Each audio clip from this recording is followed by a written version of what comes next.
Welcome back to the deep dive. We're continuing our journey through Gita for joyful living. It's been quite the exploration so far, mapping out this path to a more fulfilling life. We've covered those first 12 steps, really understanding how they work to prepare your mind, sort of get it ready for the deeper insights. And now, well, we hit a really important turning point. Today, we're digging into step 13. This one's all about getting to grips with the unique features of Vedantic meditation. It acts as a vital intro to the final step in this whole amazing process. Yeah, and what's really fascinating here, I think, is this shift. It's a fundamental shift in focus.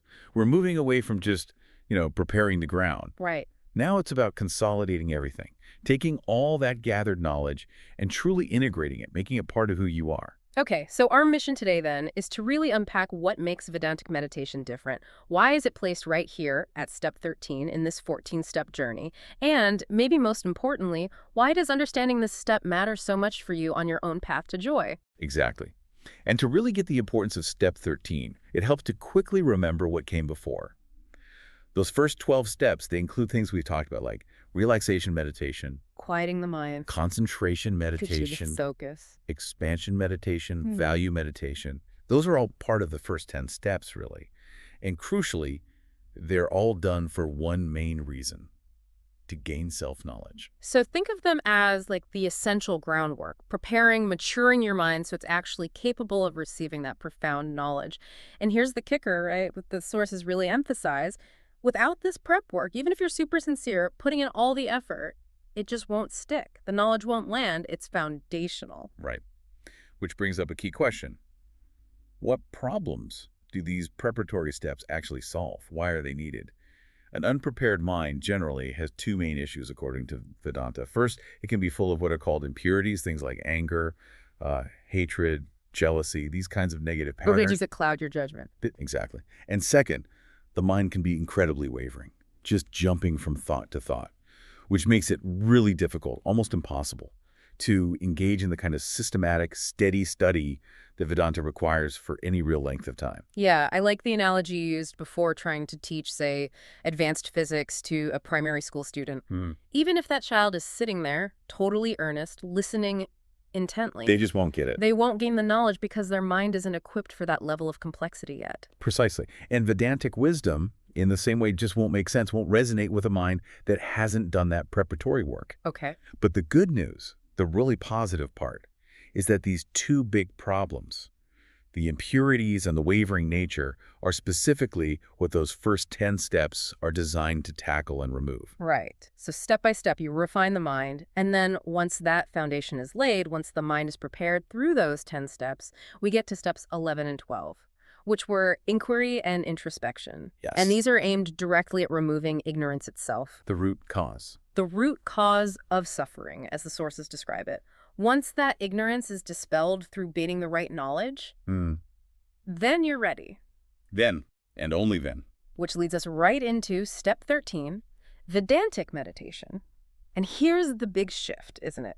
Up till now, meditation was about getting ready. Step 13 kind of flips that. This specific meditation is done after you've already gained the knowledge. Its sole purpose, its only job, is to make that knowledge steady in your mind, to really anchor it. Yes. Which is what leads to that joyful life. It's a very distinct role. It's not about acquiring more information. It's about solidifying what you've understood, Yeah. making it an undeniable, integrated part of your being. It's moving from knowing about something to truly knowing it, embodying it. Okay. So as we looked into the sources, you mentioned there are 4 key differences that really set Vedantic meditation apart from, well, any other kind of meditation people might know. Let's break those down. The first one seems pretty straightforward but crucial. It's about when you do it. Exactly. The first crucial difference, putting it in the context of the whole path, is the timing. Vedantic meditation is practiced after you have gained clear, doubtless knowledge about the essence of Vedanta, about your true nature. It's a post-knowledge practice. Right. Whereas all those other ones we mentioned, relaxation, concentration, and so on, Before. they're all done before gaining that knowledge. They are the preparation. It's a very clear before and after distinction. Marks a major shift. Okay, so timing is difference number 1. What's the second key distinction? It relates to the why, right? The purpose. Yes, exactly. Yeah. The second difference is all about the purpose, the goal of the practice. The other, earlier meditations are done primarily to achieve that maturity of mind we talked about, to make the mind capable, receptive, qualified for knowledge, And preparing the soil, essentially. preparing the soil. Whereas Vedantic meditation has a different goal entirely. It's specifically for making the knowledge you've already acquired steady, firm, unshakable. So it's about integration, not initial reception. Integration is the perfect word, not reception. That's a huge difference in function. Okay, that makes sense. Now, the third one. This one might surprise some people, I think. It's about rules and regulations. Yes. For many other meditation types, especially those preparatory ones, like under step 4, there are often quite specific rules. Things concerning, the time of day you should practice, how often, where you should sit, posture, even maintaining a certain kind of mental composure. Right, very structured sometimes. Very structured.